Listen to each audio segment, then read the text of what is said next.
చీపేరాయుడు చీపేరాయుడు చీపేరాయుడు చిన్నరాయుడి కన్నా పెదరాయుడు తమ్ముడు చీపేరాయుడు. చీపే గారు, ఈ మూడిట్లో ఏది బాగుంది చెప్పండి? నిమ్మకాయ, వంకాయ, కాకరకాయ. ఇందులో బాగుంటేదేంటి నీ తలకాయ? ఈ మూడిట్లో ఒకటి నా పార్టీ సింబల్ అండి. ఏదో ఒకటి ఫిక్స్ చేయండి.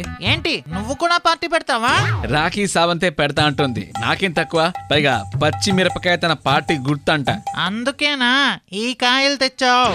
రాఖీ ఒక్కటే కాదు, యాంకర్ ఉదయభాన్ కూడా త్వరలో పాలిటిక్స్ లోకి రాబోతుందంట. అవును, ఆల్రెడీ వేణుమాధవ్ వచ్చేసాడు. శివాజీ ఏమో వెయిటింగ్ చేస్తున్నాడు. అవును చీపే గారు, అందుకే నేను కూడా రాజకీయ రంగంలోకి దూకాలని తహతహలాడుతున్నాను. రాయుడు, నువ్వు అసలే సెన్సిటివ్. పాలిటిక్స్ లో క్రిటిక్స్ ఎక్కువ ఉంటారు. మెగా బ్రదర్స్ కే ఆ కష్టాలు తప్పట్లేదు. ఆల్రెడీ చిరుది పోస్ట్ పెయిడ్ పార్టీ అని, పవన్ ది ప్రీపెయిడ్ పార్టీ అని కౌంటర్ చేస్తున్నారు. నువ్వు తట్టుకోగలవా? అమ్మో వద్దులే చీపే గారు, మనం కామ్ గా సినిమాలు తీసుకుందాం. ఏదైనా కాంట్రవర్సీ పాయింట్ చెప్పండి. బాలీవుడ్ లో ఎవరో ఒక మేకకి షారుఖ్ ఖాన్ పేరు పెట్టారంట. అది సెన్సేషన్ అయిపోయింది. సో నువ్వు కూడా ఒక మేకనో బర్రెనో తీసుకుని ఓ పెద్ద స్టార్ పేరు పెట్టు. ఎవరి పేరు పెట్టాలో మీరు చెప్పండి. వాళ్ళు వీళ్ళు ఎందుకు, ఇప్పుడు హార్ట్ ఆయనే కదా, ఆయన పేరు పెట్టు.